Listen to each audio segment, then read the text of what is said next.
నాకెందుకో 'హరిహర వీరమల్లు' 'ఓజీ' సందర్భంలో ఒకసారి మనం గుర్తు చేసుకుంటే 'హరిహర వీరమల్లు' అప్పుడు కూడా చిన్న డిస్టర్బెన్సు పెద్దగా వ్యాప్తి చెందటం. ఇప్పుడు 'ఓజీ' కూడా. మీకేమన్నా దానికి సంబంధించి do you have any understanding about that? లే అంటే ఆ విధంగా నేను చెప్పలేను గానీ సార్. హ్మ్. ఇప్పుడు 'హరిహర వీరమల్లు' సినిమా అప్పుడు థియేటర్ యాజమాన్యాల వాళ్ళు వాళ్ళకున్న ప్రాబ్లమ్‌ని ఎస్కలేట్ చేసి అది కూడా చాలా జెన్యూన్ రీజన్ సార్. ఏంటంటే మీకు మల్టీప్లెక్స్‌లు ఉన్నాయి కదా! హ్మ్. మల్టీప్లెక్స్‌లో ఏందంటే టికెట్ షేరింగ్ అంటారు. మీకు 5 టికెట్లే దిగినా అందులో షేర్ ఇవ్వాలి హ్మ్. ఓనర్‌కి. హ్మ్. 100 దిగినా హౌస్‌ఫుల్ అయినా ఏదైనా షేర్ పర్సెంటేజ్. అంటే ఎంతో కొంత రెవెన్యూ అనేది కంపల్సరీ వస్తది. హ్మ్. అదే మీకు సింగిల్ స్క్రీన్ థియేటర్‌లకి వెళ్ళేసరికి ఏమవుతది అంటే ఆ షేర్ కాన్సెప్ట్ లేకుండా థియేటర్ రెంట్ ఉంది. కానీ ఈ రోజున ఈ సినిమా ధరలు పెరిగిన తర్వాత, సినిమా టికెట్ ధరలు పెరిగిన తర్వాత సింగిల్ స్క్రీన్‌కి జనాలు కూడా రావట్లేదు. ప్రేక్షకుల సంఖ్య తగ్గిపోయింది ఫస్ట్. థియేటర్‌కి వచ్చి చూసేవాళ్ళ సంఖ్య తగ్గిపోయింది. కారణం ఓటీటీ అవ్వచ్చు, పైరసీ అవ్వచ్చు, వీళ్ళు టికెట్ ధరలు పెంచడం అవ్వచ్చు, కారణం ఏదైనా కానివ్వండి, థియేటర్‌కి వచ్చి చూసే జనాల సంఖ్య తగ్గిపోయింది. తగ్గినప్పుడు ఈ సింగిల్ స్క్రీన్‌లో కనీసం రెంట్ కూడా రాక కరెంటు బిల్లులు కట్టుకోలేని పరిస్థితికొచ్చి మీరు గాని ఎస్పెషల్లీ అసలు మీరు ఎక్కడైనా తీసుకోండి సార్. మల్టీప్లెక్స్‌లు అంటే మల్టీప్లెక్స్‌లు కొత్తగొస్తున్నాయి. అంతకుముందు ఉన్న సింగిల్ స్క్రీన్స్ అంటే 100 రోజులు ఆడే థియేటర్‌లని బాగా ఫేమస్ ఉండేవి కదా! అలాంటి థియేటర్‌లన్నీ మూతపడిపోయినాయి సార్. అవన్నీ గూడములు గాను, కళ్యాణ మండపాలు గాను మార్చుకోవాల్సొస్తున్నారు. సో, అంతటి ప్రాబ్లమ్‌ని వాళ్ళు ఎస్కలేట్ చేసి అంటే చేసి ఇసుగెత్తి ఆబ్వియస్లీ ఏం ఆలోచిస్తారు? ఆయన డిప్యూటీ సీఎంగా ఉండారు. ఇండస్ట్రీ నుంచి వచ్చుండారు. సినిమా ఫోటోగ్రఫీ శాఖ కూడా వాళ్ళ దగ్గరే ఉంది. సో, ఇన్ని అవకాశాలు ఉన్నాయి కాబట్టి ఆయన ముందు ప్రెజెంట్ చేస్తే ఆయన దానిని రెస్పాండ్ అయ్యి ప్రాబ్లమ్ సాల్వ్ చేస్తారని ఒక ఆశతో నేననేదేంటంటే ఆయన సినిమా అప్పుడు ఇలా ఎందుకొస్తుంది? ఎగ్జాక్ట్‌లీ. సినిమాలు ఇప్పుడు ఎందుకు అదే రావట్లేదు? సార్. ఇప్పుడు హ్మ్. ఒక 'ప్రభాస్' ఉన్నాడు. హ్మ్. 'ప్రభాస్' ఒక హీరో. ఏమంటాడు? నాదేముంది మీరు ప్రభుత్వంతో మాట్లాడండి. లేదు ప్రొడ్యూసర్ కౌన్సిల్‌లో మాట్లాడుకోండి. నాకేం సంబంధం. నేను అంటే కేవలం హీరోని అంటాడు. అంటే ఇంకొక అబ్జర్వేషన్ చాలామంది అంటున్నారు. I don't know cinema industry there is a conspiracy angle అని అంటున్నారు. That's what I'm saying sir. Conspiracy అనే బదులు ఇప్పుడు ఇంకా మనము ఉప్పాడ ఇన్సిడెంట్‌కి రాలా. అవునవును. నేను అది కూడా చెప్తా. ఇప్పుడు నేనేం చెప్తున్నాను అంటే ఫస్ట్ ఇన్సిడెంట్ ఎప్పుడు 'హరిహర వీరమల్లప్పుడు' ఈ ఇన్సిడెంట్ రైజ్ అయింది. డైరెక్ట్‌గా ఎవరు ఏం క్లెయిమ్ చేశారు? వైసీపీ అనకుండా చేస్తుంది అది ఇది అన్నారు. తీరా చూసుకుంటే పాపం జనసేన వాళ్ళు ఎగ్జిక్యూటివ్స్ మెంబర్ అంతేగాని పాపం ఆయన ఇంటెన్షనల్‌గా ఏం చేస్తాడు సార్? అతని వ్యాపారం అది.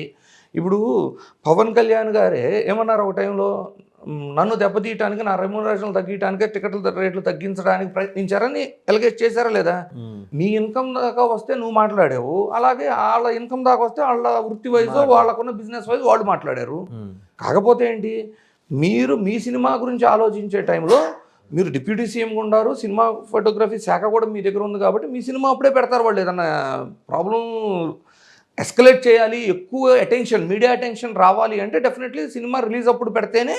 ఇప్పుడు మీరు నన్ను ఏ విధంగా అయితే క్వశ్చన్ అడిగారో అదే విధంగా ప్రజలు కానివ్వండి అందరూ అంటే ఆ ప్రాబ్లమ్ ఫేస్ చేస్తున్న వాళ్ళు ఈ టైంలో పెడితే మీడియా అటెన్షన్ వచ్చిద్దని ఆశపడతారు. దానికి ఏదైనా సొల్యూషన్ దొరికిద్దని. అయితే ఇంతలా జరిగింది కదా! 'హరిహర వీరమల్లు' పోస్ట్‌పోన్ అయింది. అయితే ఎగ్జిబిటర్స్ ప్రాబ్లమ్ ఏమన్నా సాల్వ్ అయిందా? లేదు అంటే దానికి ఏమన్నా పరిష్కారం చూపించారా? Stand still. లేదు కదా! ఇప్పుడు ఉప్పాడ ఇన్సిడెంట్‌కి వద్దాం. హ్మ్. ఉప్పాడ దగ్గర అంటే కాకినాడ మత్స్యకారులు. మత్స్యకారులు ఆ తీర ప్రాంతం సముద్ర తీర ప్రాంతం ఏదైతే ఉందో ఆ తీర ప్రాంతంలో దివీస్ లాంటి కొన్ని ఫ్యాక్టరీలు ఇంకా ఎడిషనల్గా చాలా ఫ్యాక్టరీలు మేజర్ క్లెయిమ్ చేస్తుంది దివీస్ మీద. వీళ్ళు రిలీజ్ చేసే కలుషితాల వలన కెమికల్స్ సముద్రంలోకి వెళ్ళటం వల్ల మత్స్య సంపద అంటే చేపలు పెరగటము ఇవన్నీ తగ్గిపోతున్నాయి. దానివల్ల మాకు ఉపాధి కోల్పోతున్నాము. మా ఇన్కమ్ తగ్గిపోతుంది. అంటే వాళ్ళకి పట్టే చేపలను బట్టే కదా వీళ్ళ ఇన్కమ్ అనేది మేజర్ అలిగేషన్ తీసుకొచ్చారు. బట్ ఎప్పుడు తీసుకొచ్చారు అనేది ఇప్పుడు మీరు అన్నట్టు కాన్స్పిరెన్సీ ఏంటంటే ఇది ఇంకో వారం ముందు తీసుకురావచ్చు, వారం తర్వాత తీసుకురావచ్చు. ఇప్పుడే ఎందుకు తీసుకొచ్చారు? ఎగ్జాక్ట్లీ. ఇప్పుడే ఎందుకు తీసుకొచ్చారంటే ఇందులో రాజకీయ కోణం కంటే కూడా మళ్ళీ నేను అదే చెప్తున్నా. ఒక డిప్యూటీ సీఎంగా ఉన్న అతను సినిమా రిలీజ్ ముందు తీసుకొస్తే దాని అటెన్షన్ ఒకటి వస్తుంది. ఫస్ట్ మీడియా అటెన్షన్ వస్తుంది. సో ఎక్కువ మందికి అవేర్నెస్ వస్తే డెఫినెట్లీ దాని మీద ఏదైనా సొల్యూషన్ వస్తుంది అనేది ప్లాన్ అయి ఉండొచ్చు ఫస్ట్. ఎందుకంటే ప్రతిదీ రాజకీయ కోణంలో చూడాల్సిన అవసరం లేదు. అసలు ముందు ఇది నిజంగా సమస్య కాదా? నిజంగా సమస్య అనుకుందాం. ఇక్కడ 2 ప్రాబ్లమ్స్ మళ్ళీ చూడండి. 'హరిహర వీరమల్లు' సమయంలో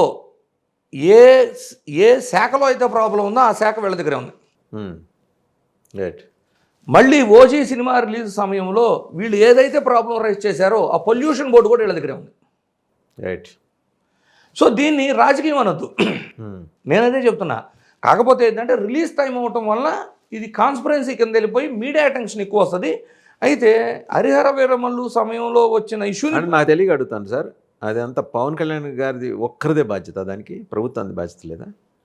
అంటే శాఖ కదా సార్, ఇప్పుడు శాఖ ఒకటే. అర్థకెందుకు హోమ్ మినిస్టర్ అనిత గారు వెళ్ళిపోయి ఇది భోజనం తినేటప్పుడు పురుగులు వచ్చినాయి, బొద్దింకలు వచ్చినాయి చూపించి క్లెయిమ్ చేశారు.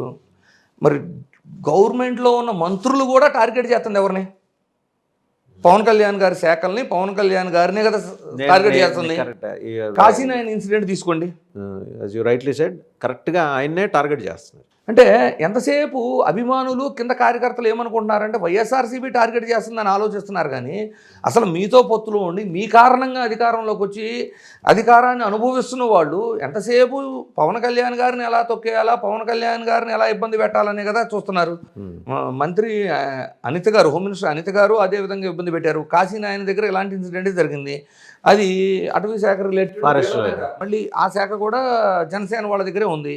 వాళ్ళనే బ్లేమ్ చేశారు. మళ్ళీ బ్లేమ్ చేసి వీళ్ళే వెళ్ళి ఫండ్ ఇచ్చినట్లు క్రెడిబిలిటీ ఏమో టీడీపీ తీసుకొని బ్లేమ్ ఏమో పవన్ కళ్యాణ్ అంటగట్టారు. అంటే రిపీటెడ్గా చూడండి, మొన్న అసెంబ్లీలో కూడా పొల్యూషన్ బోర్డు అవైలబుల్ లేదు అని టీడీపీ మంత్రులే అలగేట్ చేశారు. అదే పొల్యూషన్ బోర్డు యొక్క సమస్యని ఉప్పాడలో చెబుతుంటేనేమో ఉప్పాడలో ఇష్యూ ఏమో ఓజీ సినిమాకి వ్యతిరేకంగా చేస్తుంది ప్రతిపక్షం అని చెబుతున్నారు.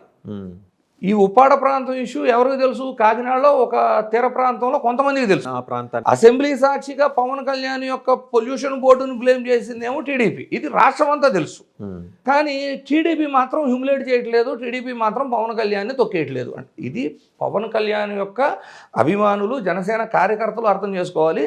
నిజంగా ఎవరిని తొక్కేస్తున్నారు. కమింగ్ బ్యాక్, మళ్ళీ మీకు ఉప్పాడ గురించి ఒక్కటే మాట సార్ ఫైనల్గా నేనేమంటా అంటే,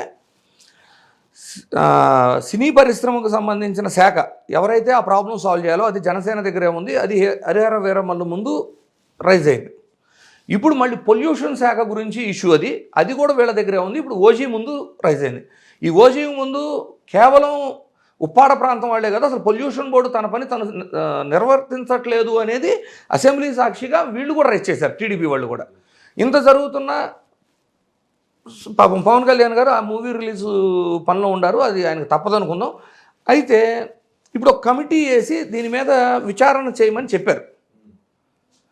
అసలు అంతకుముందు హరిహర వీరమల్లుకి జరిగిన ఇన్సిడెంట్స్తో కంపేర్ అయితే దానికి ఇప్పటిదాకా సొల్యూషన్ లేదు, దాని మీద కమిటీ లేదు, ప్రాబ్లం గురించి ఇది రిలీజ్ దాకా ఉండే విచారణ లేదు, రిలీజ్ అయిన తర్వాత నిజంగా వీళ్ళకి శాశ్వత పరిష్కారం చూపించే ఆలోచన ఉందంటారు వాళ్ళకి. అంటే ఒకటి మాత్రం అర్థమవుతుంది, ఒక మేనిఫెస్టేషన్ ఎట్లా వస్తుందంటే time and again Pawan Kalyan garu is being targeted.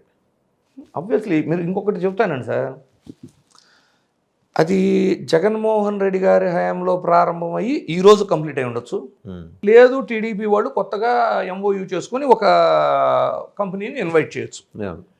ఏదైనా ఒక పాజిటివ్ ప్రజల్లోకి పాజిటివ్కి వెళ్ళిద్ది, లేదు ఆ క్రెడిబిలిటీ వచ్చిద్ది అనుకున్న దానికేమో లోకేష్ గారిని పంపుతారు. లోకేష్ గారు కేవలం మంత్రి, గుర్తుపెట్టుకోండి. పవన్ కళ్యాణ్ గారు ఉప ముఖ్యమంత్రి.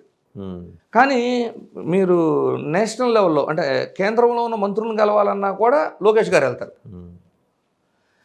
సీఎం చంద్రబాబు గారితో కూడా పర్యటనలో లోకేష్ గారు వెళ్తారు. ఉప ముఖ్యమంత్రిని ఎక్కడా తీసుకెళ్లరు. ఉప ముఖ్యమంత్రిని ఎక్కడ పంపుతున్నారు తెలుసా? విశాఖ స్టీల్ ప్లాంట్ ప్రైవేటీకరణ అవుతుంది, అక్కడ కంపల్సరీ ట్రోలింగ్ అయితే అది ఫెయిల్యూరు, అక్కడ పవన్ కళ్యాణ్ గారిని పంపుతారు. మీరు ఎక్కడైనా తీసుకోండి, సుగాలి ప్రీతి గారి ఇన్సిడెంట్ బౌన్స్ బ్యాక్ అయింది, దానికి ట్రోలింగ్ కారణం అవుతారు. అసలు ఇన్సిడెంట్ జరిగిందేమో టీడీపీ రూలింగ్లో ఉన్నప్పుడు, అప్పుడు అసలు పాపం జనసేనకు సంబంధమే లేదు. కానీ ఈ ఇన్సిడెంట్ ట్రోలింగ్ అయ్యే టైంకి ఎవరిని పంపుతారు? పవన్ కళ్యాణ్ గారిని పంపుతారు. అంటే మీరు ఈ కంపారిజన్ కానీ చూసుకుంటే, అంటే పేరు వచ్చేవి క్రెడిబిలిటీ తీసుకోగలిగే వాటికేమో లోకేష్ గారిని పంపుతున్నారు. మాటకాయాలతో వచ్చింది, తన విలువ తగ్గిపోయింది, రేపొదయం హ్యూమిలేట్ అయిపోతాము అనే ప్రతి సందర్భంలోనూ పవన్ కళ్యాణ్ గారిని పంపుతారు. ఋషికొండ ప్యాలెస్ కూడా తీసుకోండి, ప్రతిసారి లోకేష్ గారు అంటే మరి మిగిలిన వాళ్ళు ఎవరు వెళ్ళరే, కేవలం పవన్ కళ్యాణ్ గారిని పంపుతారు. అదేమో ప్యాలెస్ అంటారు, మళ్ళీ వాళ్ళ నోటితోనే ఇది ప్రభుత్వ ఆస్తి పర్యాటక శాఖకు సంబంధించిందని చెప్పిస్తారు. ప్రతిదీ కూడా తనతో రెండు విధాలుగా మాట్లాడించి తనను హ్యూమిలేట్ చేస్తూ ట్రోలింగ్కి ట్రోలింగ్ అయ్యే ఛాన్స్ ఉన్న ప్రతి చోటకేమో పవన్ పంపుతున్నారు. అలాంటి పరిస్థితులు కల్పన చేయటం, అక్కడికి వెళ్ళి మాట్లాడించేలా చేయటం. సో ఎవరు చేస్తున్నట్టు ఇది? కానీ వాళ్ళ అభిమానులు కానీ కార్యకర్తలు కానీ వాళ్ళు ఎంతసేపు ఎలా ఉంటారు? ప్రతిపక్ష పార్టీ వైఎస్ఆర్సీపీ. ఈ రోజున మీకు ప్రతిపక్షం వైఎస్ఆర్సీపీ ఎలాగూ వాళ్ళు ప్రతిపక్షంలో అంటే అసలు వాళ్ళకి అధికారంలో లేరు. ప్రస్తుతం మీరు ఎదిగిన మిమ్మల్ని మళ్ళీ తొక్కుతుంది ఎవరు అనేది వాళ్ళు గ్రహించగలగాలి. చూద్దాం అంటే పవన్ కళ్యాణ్ గారు as how is going to respond. Thank you very much. Welcome sir.